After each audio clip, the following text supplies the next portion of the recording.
Welcome to Leadership Development News, profiles and practices of top performers. I'm Dr. Rowan Adler. Dr. Kathy Greenberg and we've now been doing our show. We're moving into our 20th season. We're going to have a nice little celebration. We'll be talking about it more.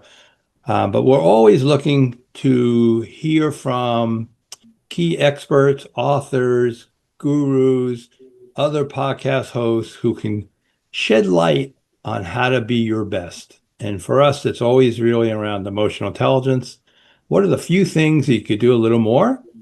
What are the few things that maybe you need to do a little less so you could be a top performer? And we define that by someone being in the top 10%. So it's a tipping point, meaning if you, your team, you can get more people into that top 10%, you're just going to be able to produce more. People are going to be more satisfied. The engagement at work is going to be more beneficial. And so today we're going to talk about sales in life. We're excited to talk with Drew Norton. We'll introduce him in just a moment. But I just wanted to bring on my co-host for 20 years, Dr. Kathy Greenberg. I know I'm thinking to myself over and over and over how fortunate we have been to not only be co-hosting this program together now for 20 years, really, but to have been, number one New York Times, Amazon bestseller authors together, to be able to do EQI certifications together, to just have such a beautiful population of people in our audience who find value not only in our messages, but the quality of our guests. And I know today, Drew Norton is just going to add so much more to everything that everybody does with his message around the everyday sales leader. And so I'm really excited for today's show. Yeah, me too, Kat. And it is pretty amazing. It's been that long. We've had so many different journeys together, and we got a little cadre of experts that we do things with. I'll be excited to talk to you more about some of the things that you got coming up in the future after the show. So, a couple things about these top 10% performers, why we like emotional intelligence. If you're looking at what are the key things to do more of, emotional intelligence has a series of assessments. Kathy mentioned the EQI is one of the assessments that we use. We actually train people in. And then our book, Emotional Brilliance, How to Live a Stressless, Fearless Life, you can get on Amazon. It's on audio. And so Kathy and I have a series of tools really populated to each of the EI competencies. We have a frame of what do you do with emotions, and we talk about name them, NAME. And so name them stands for, do you notice it? And can you notice it and name it? It's in your body, it's up and down, there's some motion there. Can you name it? And then one of the hardest ones is the A. Can you accept it? And then under manage, there's two trees. Can you manage your thoughts? There's a series of things about managing your thoughts. And can you manage your actions? So in there's a lot of things to manage emotions. And then the E is express. Maybe you just express it to yourself. You write it in a journal. Or can you be selective about who you express it to? We've all had this heavy feeling, emotional, you want to share it with someone, and you share it with them, and they do not give you the right response. Well, we decided on who to share it with. So really use some discretion on who to share that with. And so that's a little tip that we have in our book. You can get either on Amazon or you can also get an Audible. And Kat, why don't you introduce Drew so we can get some of the tips and tools from him? Absolutely, absolutely. So Drew Norton is known as the everyday sales leader. He's a dynamic self-development coach, sales consultant, and co-host of the Everyday Leader podcast. With a background spanning sales, hiring, recruiting, leadership, and training across diverse industries, he's a seasoned expert in cultivating individual and organizational success. I wish my tongue would work. Maybe Drew has some tips he can give me on getting my tongue to work. His career journey encompasses a proven track record in sales, and he is very passionate about translating his wealth of knowledge into real actionable insights, and he empowers others to achieve their career aspirations in both sales and leadership. Drew is a member of the Church of Jesus Christ of Latter-day Saints, and he served a mission in the Utah Ogden, or served as part of the mission in the Utah Ogden Mission, like our friends out there. We'll have to see if you know some of our friends out there, Workman Success Systems. Anyway, he's originally from southeastern Arizona, where I also lived for 11 years. We got a lot in common here, Drew. And he cherishes the values of small town life. His wife and he have been married for nearly 13 years. They are blessed with 4 great children. And Drew is a big sports enthusiast. He cheers for Notre Dame. My dad played for Notre Dame. There we go, Drew. He also loves the Utah Jazz and the Denver Broncos. He loves the outdoors. He loves hunting. And he's a private pilot. And he also enjoys the freedom of flight. Well, I enjoy the freedom of jumping out of planes. So we'll talk a lot about this in our show today. Drew, welcome to the show. So good to be with you guys. It's awesome to hear you're at 20 years. I was saying before the show, our podcast is to almost a year. So I'm looking forward to those bigger numbers someday. That's great. Well, Drew, so the way we always start, is to give us a little bit of background. And it's who have been some of the foundation influences in your life? Yeah, there's, I guess, the personal side and maybe the professional side. Personally, my parents have shaped a lot of who I am. And I owe a lot to both of them. Professionally, I think of several authors that have just had a huge impact on my life, and one of these is probably I don't know. I hear this one all the time, and it was a big one for me. Robert Kiyosaki's Rich Dad Poor Dad. That was a life-changing book. I grew up hearing a lot. No, I don't fault my parents for this, but hearing the words, I can't afford it. So the whole idea of that book changing your mindset of how can I afford it started helping me change my mindset in different areas of my life. Another one I really love is Dan Martell, Buy Back Your Time. That started to shape the way I view business and the way I handle my time. And a couple others I would say, Eckhart Tolle, The Power of Now. I might be saying his last name wrong, but really love that book, and really a lot of great, if you're dealing with stress or anxiety, a lot of great things it teaches. And then probably one other I would say is Dr. Benjamin Hardy. He's also been a very, I've loved a lot of his work. And followed that. And then I've had personal coaches I've worked with over the years too, who've played a big impact on me as well.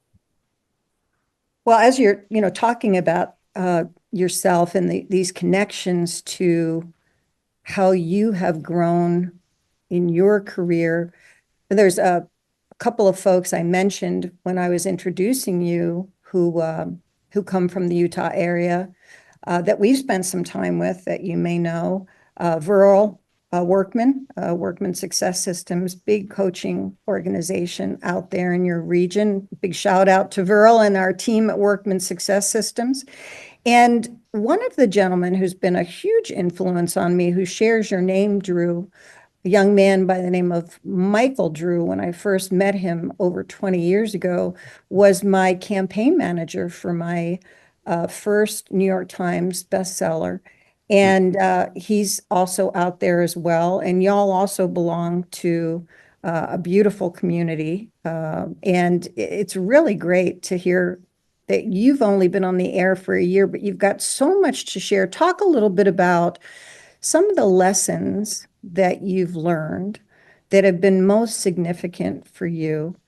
And maybe you could talk about the different fields, that you've worked across that have also been a part of this, I'll just say, experience of leading as an everyday leader.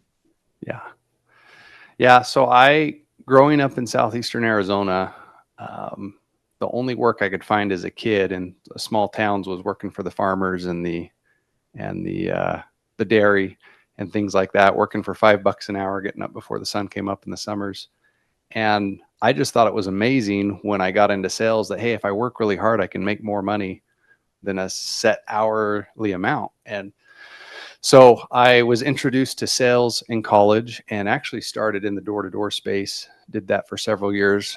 Likely wouldn't have done that if I hadn't served a mission and had gotten comfortable Yeah. getting myself out there and knocking on doors and talking to people. And for a long time, I felt like, oh, I'm doing well at this just because I work hard. And I probably didn't give myself enough credit, and spent some time in door-to-door space and satellite TV, which starts to make me feel old saying that now. I don't know if anyone buys satellite TV anymore, very few.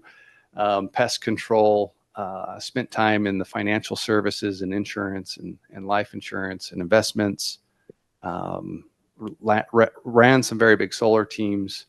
At one point, I always did well and attributed that to my hard work. And one year I decided, you know what, I'm going to focus and go all in. I love real estate. I do a little bit of real estate investing on the side, and felt like I was kind of stretched among 2 or 3 different things, and decided to kind of go all in on where I was at in sales, and had my best year, led my company. There was over 100 reps in the company. And my goal wasn't to be the best in our company. It was just, I wanted to be my best. And that turned into me being the number 1 rep. And then the next couple of years leading the biggest team and most successful team in that organization. And started to realize, oh, like maybe it's not just the hard work. Maybe I'm also good at this. I'm good at sales. And at the same time, I've always found myself being put into leadership positions. Just about every place I worked, I was in a leadership role. And I didn't really view myself as a leader either. And felt a bigger calling to do more a couple of years ago, and started doing some coaching myself, and realized, that I was 1, holding myself back, and 2, not making as big of an impact as I could, because I was often afraid to talk about myself or the good things I was doing, and being willing to share those with others. I know you asked a couple questions, so I'll No, you're probably doing leave there great. and Yeah, go from no, there. you're doing great. Absolutely. The thing that I just want to emphasize here for our audience, and then Relly, I'm going to pivot over to you. When we think about what we learn about ourselves, and you're talking about being a kid trying to figure out how to make a buck, and my husband, who worked and grew up on a hog farm, can resonate with that. I think many people who are listening have come from diverse fields, and they didn't start out as coaches, and they may have come from, as you have, various and sundry sales backgrounds. You have to start somewhere. So I think one of the things, and I'll pivot over to you, Relly, that we can really dig into here is what an everyday leader really is, and how you began to redefine yourself from these experiences. So a lot here to unpack, and we're going to obviously get into it. So Relly, over to you. Yeah.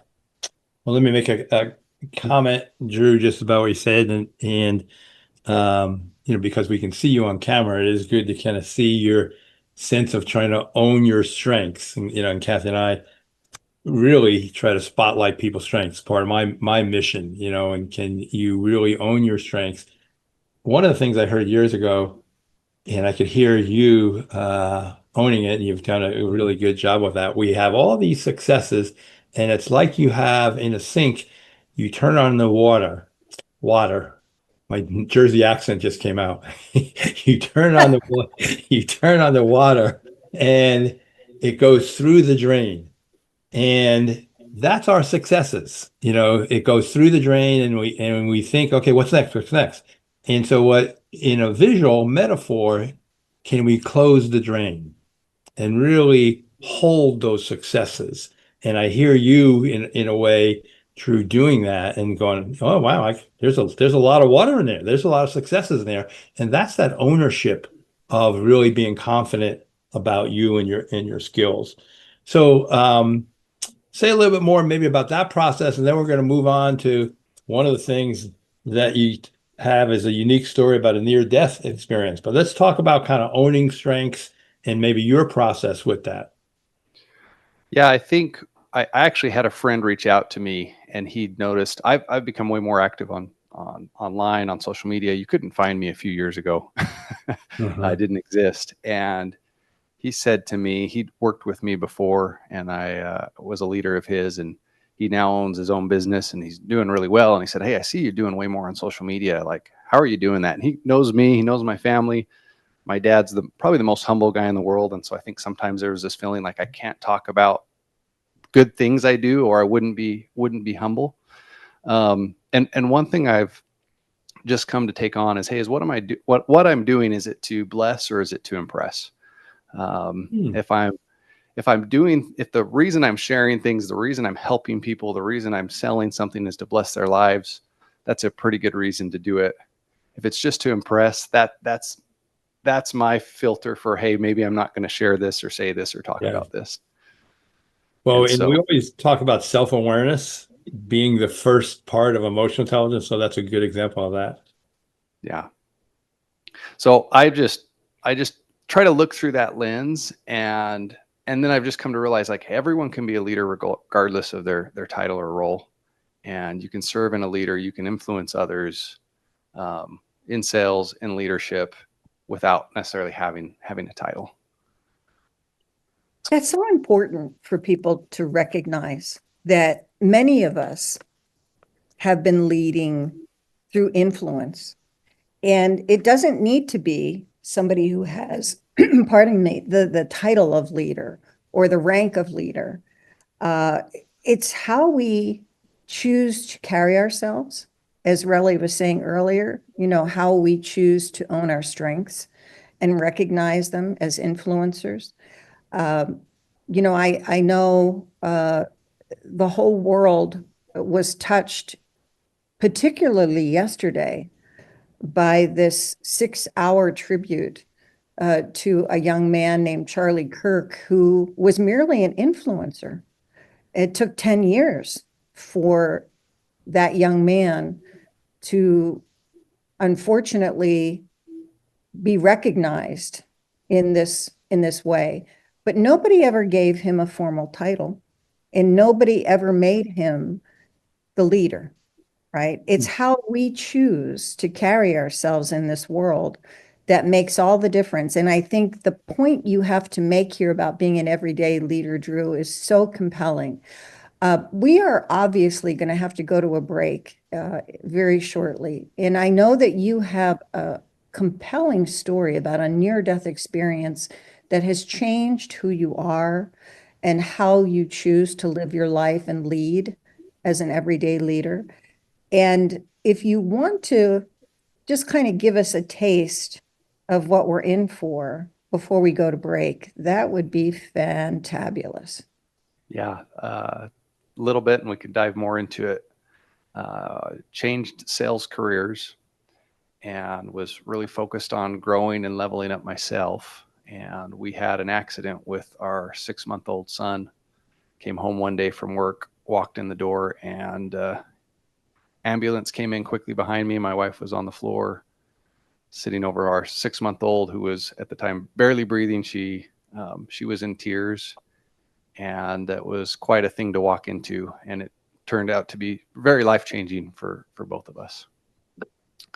That's a great cliffhanger. So good job on that. All right, so we're going to take our first break, and we're going to come back and hear the rest of this, how this changed Drew's life and the idea that sales is life. So we'll unpack that. You listen to Leadership Development News. Come right back. We'll be here waiting for you. Welcome back to Leadership Development News with our guest, Drew Norton, the everyday leader. Hey, that was pretty compelling for us to end on a unique near-death experience, Drew. So bring us back here to this situation. So you come home, your beautiful wife is leaning over your 6-month-old son. Take it from there. Yeah, and I wish I could have time to tell you the whole story, but it'd probably take an hour just telling this one. Hmm.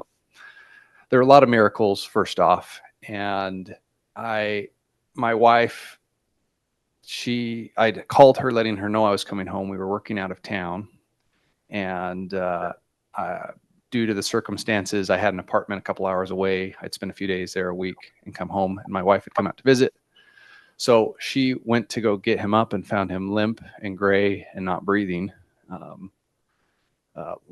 She did CPR, resuscitated him. He was rushed to the ER and misdiagnosed actually with a heart condition. So he's doing great now. The accident, what we've come to find out, what we believe happened is we knew he had a hernia. He'd rolled over in his pack and play, and the pack and play had a slat that was broken and his face was in it. So we believe he just got his face rolled over and got his face stuck and couldn't lift his head up and suffocated. Because of that misdiagnosis, though, my wife, she was worried that something could happen to him at any moment with this heart condition we thought he might have. And so a lot of PTSD, a lot of stress, a lot of anxiety, not just for her, but for me as well. And probably was about 1.5 years or 2 years before she felt like she was back to normal. Wow. Through going through some therapy, a lot of prayers. And what had happened up to that point in switching sales jobs, I'd gone from, and I'd been all commission before, but I went from a salary commission job to all commission. And I told myself, hey, I'm going to do whatever I can to make this be a win for our family. And so I had invested more time in studying and self-development than I had in a long time. And over that 1.5, 2 years, I started to recognize a lot of the conversations we were having as I was helping my wife talk through what she was feeling, what she'd experienced, break those emotions down. I realized, hey, we're having better conversations, and I'm actually able to help her because I've gotten better at listening. I've gotten better at asking questions. The things I've been practicing in sales is actually helping us in our marriage, helping us in our family, helping us in our life. So I don't attribute all of her recovery to me. I also believe, I thought when I moved into that job, it was to make more money.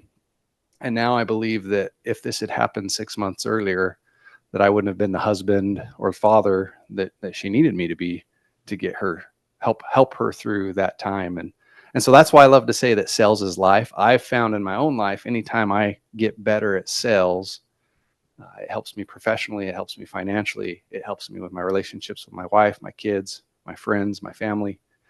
And so I don't believe you can't get better at sales, communication, whatever you want to label it as, and not see it improve other areas of your life. That really makes a lot of sense. Some of the aspects that we know just around influence and some of the key, research on influence that we're all trying to persuade people almost all the time. And it doesn't mean we're being manipulative. We're just trying to help them. And I think this idea, especially, you talked about, the idea, are you trying to impress, or bless people? And I think that service orientation, it sounds like you have, I'm sure with your faith, probably more so than many people, really being able to lead with that, which is so important, that you really are helping people. And so those skills, so if you had to kind of highlight, you mentioned one around listening, and we all could be a better listener. Most of us listen to respond instead of listening to understand. And I think in sales, you have to listen to understand, but maybe say a little bit more about some of the kind of key sales skills that you see can have a impact on your life, your spouse, your other people. Yeah. So when it comes to listening, part of that is demonstrating that we're actually listening, and part of it's the questions we ask that then allow us to listen. And so broad questions like what and how can be great ways to get someone just talking openly about a subject. And then here's one of the books I studied at that time that had a big impact on my sales skills, you might say. Never Split the Difference by Chris Voss. It's technically not a sales book. It's a book about negotiation. Right. And just little things like when someone speaks to you, repeating back what they say. He refers to that as mirroring. And that sometimes allows people to hear what they say and correct it, clarify it. Yes. he calls it also labeling. It seems like, it sounds like, it feels like, using language like that. I loved what you talked about from your book, just naming things, just putting language to things allows people to, oh, well, that's what I meant, or no, that's not what I meant. And I used to believe, like sales, I thought it was, hey, tell everybody about my product and then have a really good closing line and they're going to buy.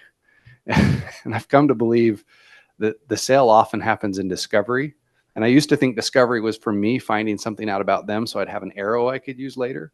What I've really found is in the sales process, discovery is about helping your client or prospect discover something about themselves or discovering something about their situation. So they realize, I've got to make a change. I can't continue the way I've been doing things, or I'm going to continue to not see the results that I want. And if you can then serve them with that, your product or service, I believe you have a moral obligation to. And if not, you tell them that. You say, hey, I can't help you, but let me make a recommendation to you. Yeah, and isn't that the ethical thing to do?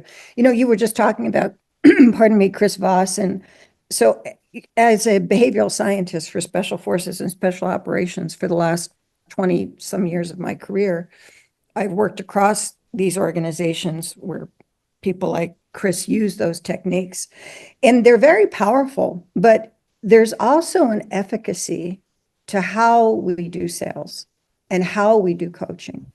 And our number one goal should always be creating opportunity for the individual to retain their autonomy and make choices that are consistent with their needs in the moment, right? Keeping them present. And when I say that, keeping them present for coaches, it's very important that we recognize when we are in a place with a coaching client to give them the opportunity to recognize and self-reflect so they retain their autonomy to make choice, right? And I think if we approach sales that way, and sales is life, we'd be so much better off. And I don't know if you're familiar with a wonderful man by the name of Dan Pink, who writes about everyone sells, right? You're having a conversation with your child about eating their dinner. Well, you're selling them on the menu, right? They might not like what's in front of them, but you're in a sales mode as a parent. And you need to have that child's best interest at heart, not just because somebody slaved over that meal and made it for them, or it cost a fortune at some drive-through, but because it's the right thing for the child to do, both for themselves and for their well-being, right? So let me just make sure that everybody knows how to reach you, Drew, because we did not give out your information. And it's sales.theeverydayleader.com, or is it .co? It's .co, and updated the website. That's going to redirect them to the new one, but theeverydaysalesleader.com will work. Okay, also. Perfect. Or they can go to Drew at the Everyday Leader, and I'll let you give them the end. Doc. Perfect. Doc. Yep. Okay. So, Drew, say a little bit, Kathy touched on it, is about the ethical influence. How can a sales leader model and instill a sense of ethical leadership, in their team members? Because I think when we think about sales, if not done well, people feel like I'm being manipulated. Right. And if I'm being manipulated, the guard goes up, they're resistant, they're probably not hearing. And so, so what would be some of the touchstones to keep it ethical? Yeah. So part of that, I think, is, once again, maybe your mindset around sales. I really believe in this idea of abundance, that there's enough to go around and more than we can have for everyone. In fact, I remember as a young salesperson, moved to a new area, went to my church and met a man. We were both in insurance in the local community. And I kind of made the joke to him, and I was joking, but I said, well, I guess we're going to be competitors, huh?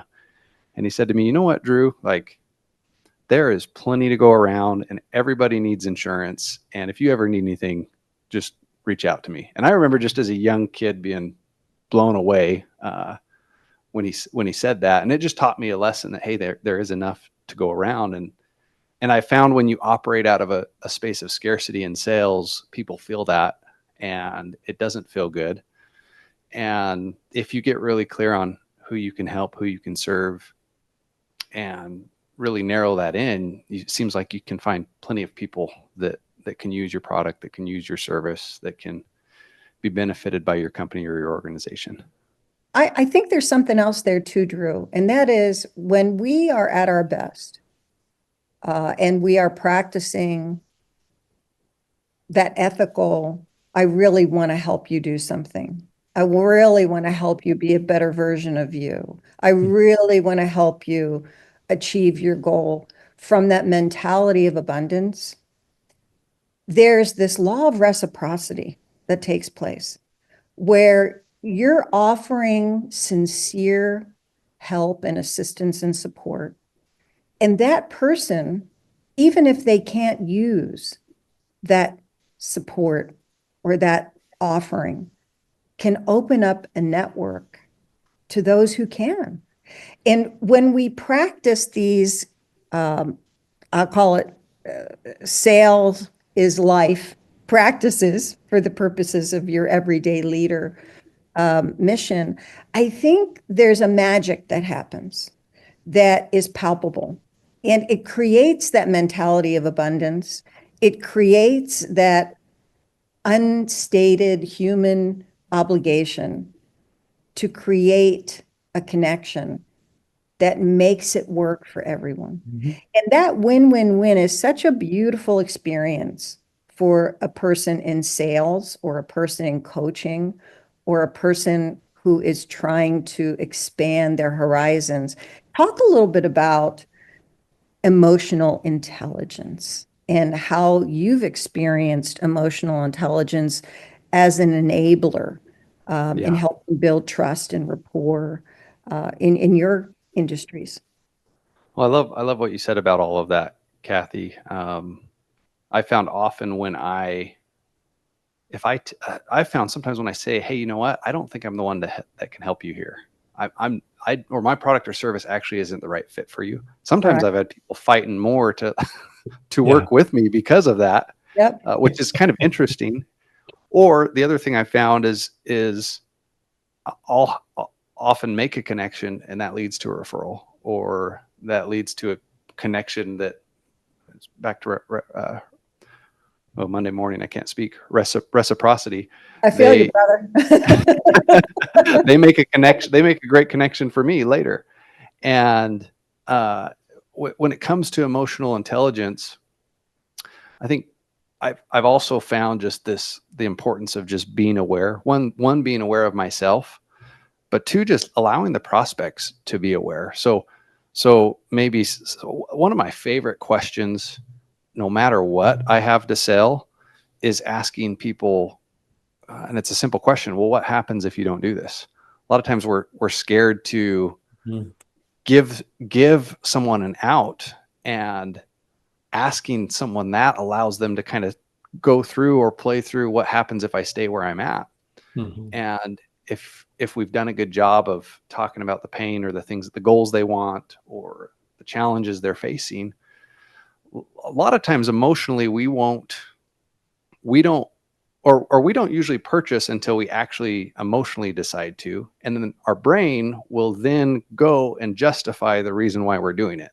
And so if you don't have that emotional reasoning there, the brain looks for every reason not to buy, or it tries to protect you. And so I experience that every time I buy a purse or shoes. Definitely. It's an emotional connection. Right. I can show up with something I bought off Amazon or a new vehicle and tell my wife all day long how great this decision was, whether it was or not. And it usually started with this emotional feeling. And I'm also pretty analytical. So that's kind of been a challenge. And sometimes I felt like, well, if I can just show them the facts, they'll see why they should do this. And typically all the facts are going to do is help solidify why they should do that if they're emotionally emotionally have bought in. And I think what's so good about these questions, and it's very similar in sales that we do in coaching, and whether it's executive coaching or personal coaching, talking about some of the kind of obstacles, like you said. So what if you don't do this? And what if you stay the same? And what if 6 months from now, nothing's changed? And so Right. we bring their thinking to a new area. And so that's the value. I think sales, coaching, we're really talking about the same kind of thing. It's the conversation. How do we get better in the conversation and asking them questions that they can see and hear themselves talk about things that have only resided inside the head. Now that it's outside the head, they have this light on it and this view that they can kind of see it differently. And I think some of these key awarenesses pop up. So they hear themselves talk about something because you've led them there with your sales. Yeah. And last thought on that is just, I've found it's way more powerful if they come to that conclusion on their own versus if I tell them that. Exactly. I could tell them what happens if you don't do this. And if I ask them and they think through it, they're making the decision and they're way happier that they did it at the end of the day. I'll just share this last piece and then we'll go to our break. If it's only in your head, and I've shared this before, it's a fiend. And if it's only in your head, it's fearful, it's irrational, it's exaggerated, it's negative, and it's dark. And that's all of us. You got the default mode network that's just going down that path and then making everything more so. And so in sales and us as coaches, we shed light on that. And it's the acronym of glitter. You have a goal. There's light on the goal. There's more insight hearing themselves talk about it. There is a transaction. That's the T in glitter. Oh, maybe I should try that, or maybe I'll buy this. And some of these transactions are transformational. And then it's empowering and it's realistic. So a lot of what we're doing is taking people from a fiend, shedding light, and kind of having that glitter. And it's really their ideas and where they move forward. So whether we'll let you make a quick comment, and then we're going to go to our break. Oh, was that to me or to Kathy? Sorry. To you. Yeah, go ahead. Yeah, anything you want to say about the thought being in the head. Yeah. Yep. It's for myself and for others. I've seen when you voice something out you're thinking, it either makes it super strong and powerful or you realize how dumb it is. Yeah, exactly. Very good. All right, so we're going to go to our break. We're talking with Drew Norton. We'll come back, Drew, because we haven't really asked it. One of the questions is why the everyday leader, but to emphasize your website, www.sales.theeverydayleader.co. So we'll be right back. Listen to Leadership Development News. Welcome back to Leadership Development News. We've been having a delightful conversation with our guest today, Drew Norton, who is also the podcast host of the Everyday Leader podcast. We have been covering quite a few topics here about life and sales and recovering from a death experience that really changed your perspective on what sales and what life is really about when you're an everyday leader. Let's kind of pivot here over to something that you like to talk about on your podcast, which is Want More, Serve More. Talk a little bit about what that means for you, Drew, and how you drive that through your experiences to really encourage leaders and teams to strive for more. Yeah, I think I've always, and I referenced this a little bit, I've always had this like feeling that I've got two things conflicting with each other. The idea of being grateful for what I have, gratitude, humility, and then wanting more or desiring more in my life. And I've come to find that it can be an and, it doesn't have to be an either or, that you can't be grateful and have abundance. You can actually have both. And so when I think about this idea, like want more, serve more, the analogy I like to give or examples of that, if I had to, and this may not be right, depending on the month, but if I had to pick maybe the two wealthiest men in America, the ones that come to mind right now are probably Elon Musk, probably Jeff Bezos. There might be some others out there. I don't follow that super closely, but those are two that come up. when I think about what those two want, um, and whether you like them or not, like the politics behind them or not, their businesses or not, it's kind of interesting when you break that down. So like if we look at Elon Musk, for example, what is it that he really wants? Like what's his goal? What's his mission? And it's to get people to Mars, right? A pretty big, crazy goal. And you look at all of his companies and businesses he's created have that mission in mind, and it's created jobs and it's created opportunities and it's created new segments in the market. SpaceX, Tesla, the electric cars, solar panels, all that they're doing is to help with this mission to get to Mars.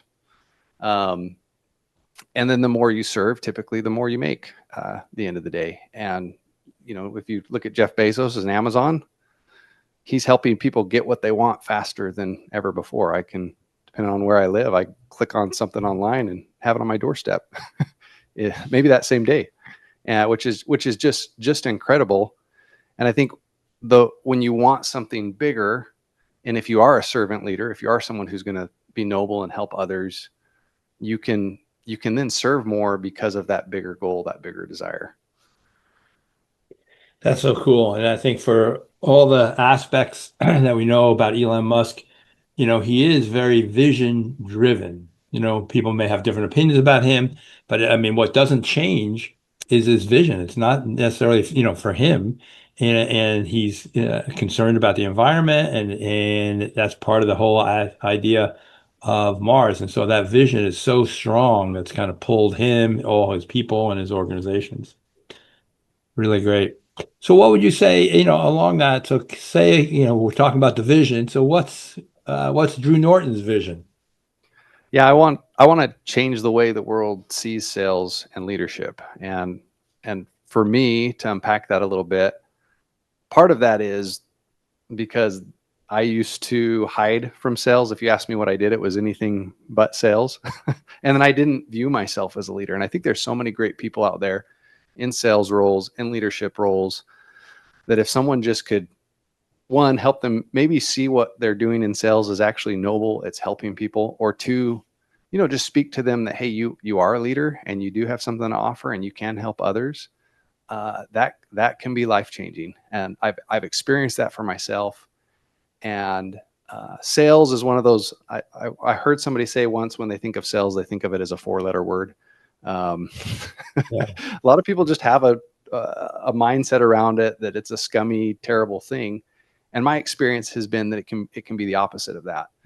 And as far as leadership goes, when you're willing to help people see a bigger vision, when you're willing to help people see more, do more, become more, I love what that does for me as I help someone. And that's really what leadership is in my mind, is helping people see more and achieve more than they could have previously.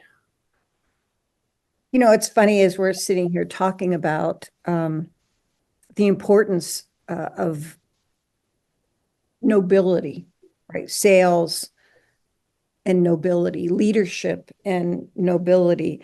I can't help but reflect back on my career and watching people like Jeff Bezos over the years. In fact, I remember being at a World Economic Forum many, many, many years ago, where he was a young man in jeans and a t-shirt who didn't have a seat. And he was, just a guy that was trying to ship things that people didn't believe were ever going to get shipped in quantities and in, I'll just say, a fashion that we're now used to through Amazon. He was just beginning. And it was a very niche market. And he was actually sitting in the aisle in this huge amphitheater. Very unassuming. He had dark hair back then. And, you look at where people are now, and, you listed him as one of the top 2 wealthiest, people in this whole area of leadership and sales. When we think of the word noble, I'm just curious. what comes to mind for you, Drew? Because for me, uh, and Relly and I are big on acronyms. You know, I remember a long time ago, I learned that noble, when it comes to sales, means there's a negotiation, there's opportunity, it broadens your perspective. There is a likelihood of a connection, and that happens through engagement, right? So when you think of noble, what does it mean for you? Yeah, I don't think anyone's ever asked me this before, but as you ask that question, the two other words come to mind, and for me, I think it's integrity and trust. Hmm. And that it's why I say sales is noble is if you're doing something to bless someone's life, that it is a noble thing to help influence someone in that way. And if you approach sales with integrity, if you do what you'll say you do, and you show up in a way that people can trust you, I think that is noble. And I think where sales falls apart is when the opposite happens, when a salesperson says what they have to say to get you to sign up or to buy, and then the trust is lost, or the integrity isn't there.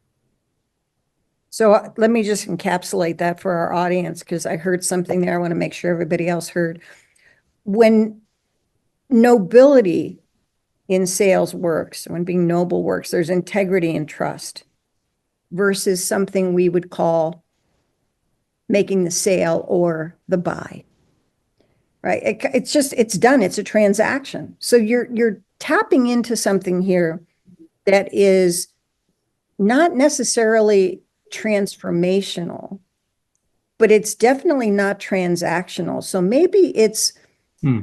knowing that there is a relationship that has created value that both people benefit from. And Mhm. as you use the term, feel blessed in the Right. doing, right? Yeah. Yeah, I would agree with that. And that's kind of the win-win piece. Um, so one of the things we want to tap on is you've led sales teams that you got to motivate people, and be interested to hear what you say about this. You know, as sales, um, you get a lot of no's. And so what percent, that I don't know if you were able to come, if you use this, but how does someone uh get past all the no's and to get to a yes, and you're motivating them? But maybe when, from your world, how many no's do they get before a yes? And then you can share. So how do you have someone navigate that? Probably depends on the industry, but it's a lot. Okay. In some industries, it might be 99% of what you hear is no. So when it comes to a team, I think two things. One, I think if you're leading salespeople, you have to realize you've got to hire the right people. You've got to hire special people that are okay with that rejection and that have some resilience. And the other thing I've just found when it comes to teams is I can do my best to motivate people, and there's part of that. Being a leader is doing that, and it's so much easier if I can be clear on our core values, our mission, and just find aligned people, because then I have to do way less motivating, and Hmm. it's a lot more leading, in my experience. You know, it's interesting that you make that distinction between leading and motivating, because I think most people think that a leader is synonymous with somebody who's motivating individuals or teams to take action. When you think of as you talk about teams that you've worked with, um, is there one thing in particular that you believe really makes the difference in the result that these teams achieve? Yeah, if there was one thing, I think, and sometimes I think this is, I would probably say it's the mission. And sometimes that mission, it's like, oh, well, yeah, so what? So why is the mission important, or why do our salespeople or our team have to care about the mission? I feel like if people have a mission or something bigger that's behind what they're doing, it Right. makes everything else so much easier. And one of you said something earlier in the show about, or maybe we brought up like asking your kids to do something they don't want to do. Sometimes you have to do the same thing with your employees. Sometimes you have to ask them to do things they don't want to do. My kids can't leave my family. My employees, my team members can. So, Oh, yeah. Yeah. so Loyalty. yeah, so the bigger we can focus on that mission, one, and bringing in aligned people, and being willing to help them go that direction. I think I do believe their motivation is important, and it seems like I have to spend a lot more time motivating when I've got people that are surrounded and in line with whatever the mission is of the organization. I think something along the lines of what I'm hearing is individuals who are participating in the mission have to see themselves in that mission. They have to see what it is they're doing that makes a difference in that mission. And if that connection is not there for them, it's probably not going to be anything you can do as the leader to motivate them. Yeah, I would agree with that. And even if the long-term mission isn't in line, it might be, does the mission here, is it in line with my personal mission? Yeah. And that's where kind of aligning the corporate or the business mission along with their values. And we like to use that concept of kind of true north. If you have a compass, I've done a lot of outdoor adventure stuff and you've done that. And if we think about a compass, and I don't know if you ever have to kind of get lost and you have to figure out where you are by the mountains and everything. And you look at the compass and you say, okay, where is north? And then from that, we can kind of see, okay, where do we need to go? And it doesn't matter if it's north, it's just that it always points to north. And so I think the idea of this idea of true north, it's always pointing to that. And that's really our values. That's really the mission. And when you're lost and you want to reorient yourself in the outdoors, you kind of look at the compass. Okay, so where am I going? Why am I doing this? And that's your sense of that true north that really does make a difference. And it sounds like you're able to motivate people for that. So let me ask you our lightning round here because we're coming down to the end. And so part of the lightning round is just fill in the blank. Leadership is building people. okay. I love that. And at work, it's all about focus. Okay, good. And then also around resilience and for us to be able to keep going around our true north and mission.